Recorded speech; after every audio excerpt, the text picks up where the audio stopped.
Kembali lagi dengan Mimin. Mari kita lanjutkan spoiler sebelumnya. Di tempat ini, seorang siswa Akademi Ahli Pedang Sihir hanyalah mangsa di mata penduduk di sini. Apa kau pernah melihat anak laki-laki berusia sekitar 15 tahun dengan mata hitam dan rambut hitam? Claire bertanya pada setiap orang yang dia temui. Tentu saja ada beberapa orang yang ingin menyerangnya, tapi dia mengalahkan mereka dengan cepat. Dia telah memenangkan turnamen dari Dewa Perang, jadi kemampuannya sama sekali tidak rendah. Setelah menindaklanjuti laporan sekitar, Claire akhirnya menemukan seorang anak laki-laki. Rambut hitam, tapi anak laki-laki itu sedang dikunyah oleh Goul di sebuah gang. Hentikan! Claire dengan cepat menghunus pedangnya dan memotong Goul itu berkeping-keping. Kemarahan di dalam dirinya sendiri membuat pedangnya jauh lebih cepat, menciptakan gelombang angin. Kemudian Claire berjalan ke arah anak laki-laki berambut hitam dan berlutut. Tidak, ini tidak mungkin terjadi. Anak laki-laki itu berlumuran darah. Rambutnya persis sama panjangnya dengan Cid. Tubuhnya hancur. Dia bahkan tidak bisa melihat wajahnya. Tapi sejauh ini hanya tampilan saja. Maaf Cid, ini salahku. Aku seharusnya tidak membawamu ke tempat ini. Dia masih tidak tahu apakah itu benar-benar Cid. Tapi Claire tidak bisa menahan diri untuk tidak memeluk anak laki-laki rambut hitam itu dan menangis untuknya. Rasa bersalah dan penyesalan menghancurkannya. Sementara itu, seseorang mendekat dari belakang. Apa yang kamu inginkan? Claire bertanya. Tidak melepaskan anak laki-laki berambut hitam itu. Apakah kamu yang mencari anak laki-laki dengan mata hitam dan rambut hitam? Keraguan menguasainya. Dan dia berbalik. Ada seorang ksatria wanita cantik berambut merah. Kamu siapa? Petik 2. Namaku Mary. Seorang pemburu vampir. Aku baru-baru ini melihat dua pria rambut hitam. Tolong, ceritakan semua yang kamu tahu. Petik 2. Aku melihat yang pertama beberapa waktu lalu. Dia berdiri di sana sambil tertawa dengan fufufu saat terjadi pembantaian Goul. Claire membayangkannya sejenak dan langsung menyangkalnya. Itu jelas bukan. Adik laki-lakiku tidak akan pernah tertawa seperti itu. Petik 2. Aku mengerti. Yang kedua adalah seorang pendekar pedang. Dia dikalahkan oleh salah satu bawahan dari Ratu Darah dan dibawa ke suatu tempat. Seperti apa? Normal. Tanpa keanggunan. Tidak terlalu menonjol. Tidak diragukan lagi. Itu Cid. Tidak mungkin. Cid. Maaf. Aku mencoba membantunya. Tetapi aku tidak sampai di sana tepat waktu. Tetapi kalau dia diculik, itu artinya dia masih hidup, kan? Mungkin, tapi dia akan. Mary berhenti, seolah ragu-ragu untuk memberitahunya atau tidak. Apa yang kamu tahu? Dia akan dikorbankan. Bulan merah akan segera dimulai. Jika dia belum diselamatkan sebelum itu maka katakan padaku. Katakan di mana Cid. Apa yang harus aku lakukan untuk menyelamatkannya? Petik 2. Mary membuang muka seolah memikirkan apa yang harus dilakukan. Lalu melihat Goul yang dikalahkan oleh Claire. Apakah kamu melakukan ini? Ya aku yang melakukan. Petik 1. Jika kamu memutuskan untuk membantuku, itu mungkin berhasil. Targetku adalah Elizabeth, Ratu Darah. Sedangkan kamu adalah untuk menyelamatkan saudaramu. Jika kita bekerja sama, kita bisa mencapai keduanya, kata Mary, mengulurkan tangannya ke Claire. Jika kamu membantuku, aku akan memberitahumu segalanya. Claire meraih tangan itu tanpa ragu-ragu. Aku akan membantumu. Jika itu membantuku untuk menyelamatkan Cid, aku akan melakukan apapun. Petik 1. Kalau begitu ikuti aku. Mary mulai berjalan menuju ujung gang. Claire berdiri dan dia meletakkan mayat anak laki-laki itu ke tanah. Sekarang dia melihatnya dengan jelas. Rambut miliknya berbeda dari rambut Cid. Tunggu aku Cid. Kakakmu pasti akan pergi untuk menyelamatkanmu. Claire mengepalkan tangannya dengan erat dan kemudian menghilang di gang. Claire dibawa ke sebuah rumah yang hampir tidak bisa berdiri. Untuk beberapa alasan. Di dalamnya penuh dan tenggelam di tanah. Aroma debu dan jamur mendominasi ruang ini. Tempat Mary melangkah maju dan menyalakan lilin. Kurasa di sana ada kursi, kata Mary tanpa duduk. Aku tidak butuh itu jelas. Karena kursi itu terlihat seperti akan hancur. Baik, namamu adalah Claire, bukan? Claire. Mungkin saudaramu sekarang berada di Menara Merah Tua, Kastil Ratu Darah. Elizabeth, apa yang kamu maksud dengan pengorbanan? Sebelum aku memberitahumu tentang itu, aku perlu menjelaskan sedikit tentang Elizabeth. Dia adalah seorang ratu dikenal sebagai leluhur vampir. Selain dia, ada juga yang lainnya, dan mereka menguasai dunia malam. Tentu saja itu terjadi sekitar 1000 tahun yang lalu. Mary mulai menceritakan kisahnya dengan penuh semangat, seolah mengingat masa lalu yang jauh. Meskipun mereka menguasai dunia, itu tidak butuh waktu lama untuk jatuh. Mereka manusia menemukan dan memanfaatkan titik lemah para vampir, dan mulai memburu mereka. Ada 3 cara untuk membunuh vampir. Salah satunya adalah menghancurkan jantung mereka. Meskipun vampir ditakuti karena keberadaannya yang abadi dengan kapasitas vital yang besar, mereka tidak bisa beregenerasi setelah kau menghancurkan jantungnya. Manusia setelah teror yang lama, mereka menemukan titik lemah ini dan menggunakannya untuk keuntungan mereka. Kedua, para vampir tidak bisa menjaga kekuasaan milik mereka jika mereka tidak minum darah. Vampir yang bertahan lama tanpa meminum darah hampir sama dengan kekuatan manusia.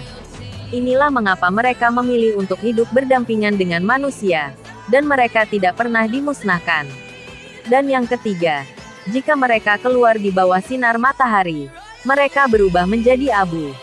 Mau seberapa kuat vampir, dan seberapa lemah manusia, jika mereka terkena sinar matahari, siapapun bisa membunuh mereka.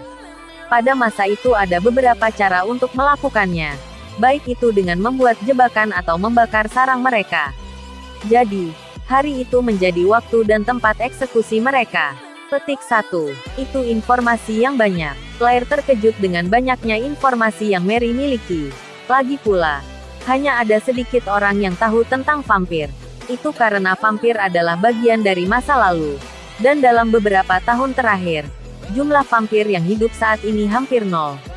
Namun, Menara Merah Tua di kota tanpa hukum ini dikatakan sebagai sarang terakhir vampir dari seluruh dunia. Pendekar sihir yang mengatur pertemuan asosiasi juga menyebutkannya bahwa semua pengetahuannya berasal dari buku, dan bahwa dia belum pernah melihat vampir sungguhan. Mereka dipojokkan oleh orang-orang sampai batasnya, sampai pemerintahan mereka malam itu. Mereka menghilang dan ras lain mulai melupakan keberadaan mereka. Namun 1000 tahun yang lalu, bencana itu terjadi. Ketika bulan merah muncul, hari itu saat matahari terbenam, seluruh negeri itu dihancurkan. Itu adalah negara kecil, jadi tidak ada yang ingat namanya, kecuali Ratu Darah Elizabeth dan para bawahannya adalah penyebab bencana itu. Petik 1. Bulan merah. Apakah itu ada hubungannya dengan warna merah bulan di hari-hari terakhir ini? Claire bertanya, dan Mary mengangguk. Bulan merah menyebabkan kekuatan vampir dan bahawannya meningkat drastis. Oleh karena itu, meskipun mereka terpojok, setiap malam dengan bulan merah mereka mengambil kesempatan untuk kembali berburu alih-alih diburu. Pertama, itu adalah suatu negara saat matahari terbenam, lalu 2 dan 3 lainnya di malam nanti. Setelah mereka menyelesaikan bulan merah, Ratu Darah dan para bawahannya menghilang tanpa jejak. Hingga sekali lagi, orang-orang melupakan itu. Jangan bilang, apakah para vampir itu mencoba memulai pemberontakan mereka sekali lagi? Mary mengangguk lagi. Bagi mereka, manusia tidak lebih dari ternak. Dan karena alasan itu, mereka merasa terhina. Dikejar oleh ternak itu. Saat ini, Ratu Darah sedang bermimpi 1000 tahun. Sekarang yang memimpin vampir di kota ini adalah vampir dan bawahannya. Dia disebut Crimson. Begitu bulan merah mulai lagi, dia pasti akan membangunkannya. Memulai lagi kemalangan 1000 tahun yang lalu. Lalu pengorbanan yang kamu bicarakan adalah, Claire berkata dengan suara gemetar, membayangkan wajah adiknya, untuk menghidupkan kembali sang Ratu Darah. Kamu membutuhkan darah segar seorang pemuda yang berkelimpahan kekuatan sihir. Yang pasti, dia akan dikorbankan untuk Ratu Darah. Aku tidak akan membiarkan mereka melakukannya. Kapan bulan merah mulai? Petik 2. Mary menatap langit melalui lubang di rumah. Bulan sudah diwarnai merah tua. Pada saat itu, teriakan keras terdengar dari kejauhan. Baru saja mulai. Kemudian, Banyak teriakan menggema di kota malam tanpa hukum. Ada Gowo, lari. Petik 2. Orang-orang mulai berlarian dan bau darah menyebar ke seluruh kota. Pembantaian dimulai. Bulan merah memberi mereka kekuatan besar. Tetapi sebagai gantinya, mereka kekurangan darah.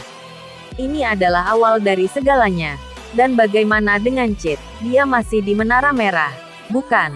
Petik 2. Tunggu. Mary menghentikan Claire yang akan lari keluar rumah. Crimson pasti akan menunggu sampai bulan merah seterang mungkin. Masih ada setengah hari tersisa untuk itu. Petik 1. Setengah hari. Jadi itu akan terjadi pada siang hari. Petik 2. Bulan merah berlangsung selama 3 hari. Malam akan berlanjut selama 3 hari. Tapi tidak masalah. Aku punya sebuah rencana, kata Mary sambil menarik beberapa papan dari lantai yang rusak. Aku menggali lubang untuk hari ini. Lubang? Claire bertanya dengan ragu. Itu pasti sebuah lubang yang digali sedemikian rupa sehingga seseorang bisa masuk. Ada banyak bawahan vampir di Menara Merah Tua, jadi sulit untuk menyusup. Tapi saat bulan merah keluar, mereka akan keluar. Itulah saat yang tepat untuk masuk. Dari lubang ini, iya, sulit untuk menyusup dari permukaan. Jadi kita akan melakukannya dari bawah tanah. Ke Menara Merah. Petik 2. Aku mengerti sekarang. Aku hanya ingin satu jawaban. Tujuanku adalah membunuh Ratu Darah, Elizabeth. Dan kamu adalah menyelamatkan adik kecilmu, kan? Sekali lagi aku bertanya kepadamu. Apakah kamu akan bekerja sama denganku? Iya, tidak masalah. Aku mengandalkanmu, Mary. Dan aku bersamamu, Claire. Petik 1. Keduanya berjabat tangan lagi. Sekarang kita sudah sepakat. Mari kita lanjutkan. Tunggu aku, Cid. Claire tidak ragu-ragu dan masuk ke dalam lubang. Mary membiarkan Claire maju lebih dulu dan kemudian berbalik, melihat ke bulan sekali lagi. Tatapannya, untuk beberapa alasan, tampak bertentangan. Elizabeth sama. Sudah hampir waktunya. Dia meninggalkan bisikan kecil, lalu mengikuti Claire. Kembali ke markas Serikat Ksatria Sihir. Kakakku tidak ada. Apakah dia juga pergi jalan-jalan? Yah, tidak ada yang bisa dilakukan, jadi aku memutuskan untuk tidur dan menunggunya. Ketika aku bangun, kota tanpa hukum itu dalam kekacauan. Apa ini? Meski seharusnya siang hari, langit masih gelap dan bulan bersinar terang. Warna merah tua, ada juga goul yang tak terhitung jumlahnya di jalanan. Apakah ini pembantaian? Kata inilah yang diucapkan gadis bernama Mary itu. Di markas, pertemuan mendesak tampaknya diadakan untuk memutuskan apa tindakan yang harus diambil. Dengan semua suara itu aku bangun dengan cepat. Tapi aku senang karena itu terjadi. Aku meninggalkan markas dan kemudian melompat ke atap gedung tertinggi yang aku temukan di dekatku dan aku memakai slime mantel hitam milikku. Akhirnya waktunya telah tiba. Petik 2. Tidak masalah. Ini nyata. Acara vampir yang nyata dan menakjubkan. Aku tertawa terbahak-bahak di sisi lain topengku dan memindahkan ujung mantel hitamku. Kata kuncinya kali ini adalah bulan merah, pembantaian, dan Ratu Darah. Oh ya, ada juga pemburu vampir tertua. Aku sangat ingin bertemu dengannya di tengah acara ini. Ini mungkin sulit, tetapi rute ini harus menjadi yang paling menyenangkan dari semuanya. Kalau terus begini, kurasa pemusnahan Ratu Darah akan menjadi hari terakhir. Jadi, tujuannya adalah itu dan berkeliaran di Menara Merah untuk membunuh 2 burung dengan 1 lemparan. Maka itu hanya akan menanggapi adegan yang fleksibel dengan cara yang sama fleksibelnya. Ah, benar. Kakakku masih belum kembali. Yah, dia orang yang tangguh dan tidak akan kalah dengan mudah. Dia akan baik-baik saja. Terlebih lagi, dia bahkan mungkin ada di dalam Menara Merah. Oke, mari kita berburu goul sambil menyebarkan berita tentang acara tersebut. Hari itu, Mary mengucapkan selamat tinggal kepada klien terakhirnya malam itu dan menutup pintu kamarnya. Di ruangan yang diterangi sinar bulan, dia memindahkan spray yang sobek lalu melemparnya ke samping. Dan kemudian dia meraih celana dalamnya yang berada di lantai. Kemudian dia memakainya dan melompat ke tempat tidur. Dia membenamkan wajah cantiknya di bantal. Hari ini banyak hal telah terjadi dan dia lelah. Akhirnya, dia bahkan tidak punya begitu banyak klien. Jadi dia memutuskan untuk tidur saja. Namun, tidak nyaman karena spray basah kuyup keringat dan bau sendiri. Mari membuka jendela. Bau itu mulai menghilang. Namun suara-suara dari luar mulai terdengar. Apakah terjadi sesuatu aneh? Pada saat ini, matahari seharusnya sudah terbit. Ini adalah jam-jam tempatnya sekarang. Lingkungan sunyi dan semua orang tidur. Namun, malam masih di langit dan ada suara bising di mana-mana. Tapi yang paling mencolok dari semuanya adalah bulan yang benar-benar merah bersinar di langit. Di kejauhan, gedung-gedung ditelan oleh api. Itu adalah api. Bau asap dibawa oleh angin. Dirasakan ke tempat ini. Namun, seolah-olah kedua bau itu bertabrakan. Seseorang juga bisa mencium bau karatan besi. Untungnya, apinya jauh dan tidak ada tanda-tanda penyebarannya di sana. Namun, ada yang tidak beres. Itu semua sangat bising. Dan penduduk, mereka lewat. Mereka berlari dengan tergesa-gesa. Apakah mereka lari hanya karena api itu? Cahaya bulan merah lebih menyinari sosok Mari yang berdiri di depan jendela. Kulitnya putih, dan celana dalamnya hitam, serasi dengan sempurna. Rambutnya dan mata ungu merah bersinar di bawah sinar bulan merah. Dengan keindahan dalam pakaian dalam yang berdiri di depan jendela, pria manapun akan menyukainya, dan akan berhenti untuk melihatnya. Tapi hari ini, itu juga tidak. Karena itu, dia menatap api di kejauhan dengan tatapan dingin. Dia datang ke kota ini pada usia 13 tahun. Dan telah tinggal di sana selama 5 tahun lagi. Semua orang yang datang ke kota ini pada awalnya hanya berpikir untuk pergi. Tapi seiring waktu itu, pikiran mulai dilupakan dan mereka sendiri menjadi bagian dari kota. Namun, Mari belum menyerah. Meskipun menyerah mungkin jauh lebih mudah baginya. Itulah yang dia pikirkan. Belakangan ini, Mari adalah salah satu pelacur paling dicari di daerah ini. Meskipun bukan yang paling terkenal. Walaupun demikian, manajernya mengatakan bahwa dia yakin Mari bisa mencapai puncak jika dia serius tentang itu. Tidak ada yang akan kesal jika dia menjalani seluruh hidupnya seperti itu. Melupakan segalanya. Tenggelam dalam satu malam cinta dan kesenangan. Sudah lama sekali yang dia pikirkan di luar sana. Sedikit demi sedikit dia pergi melupakannya. Secara bertahap mewarnai warna kota tanpa hukum. Sampai menjadi salah satu penghuninya. Tentunya dia suatu hari, Mari, dia mencoba menutup jendela. Dan pada saat itu, seekor binatang melompat menuju jendelanya. Tidak, itu bukan binatang. Itu adalah orang yang mengambil postur tubuh binatang buas, Goul. Di ruangan kecil ini tidak ada tempat untuk melarikan diri. Mari merangkak mundur di lantai. Terima kasih telah menonton videonya. Yang belum subscribe di subscribe dulu guys. Dan jangan lupa nantikan spoiler selanjutnya.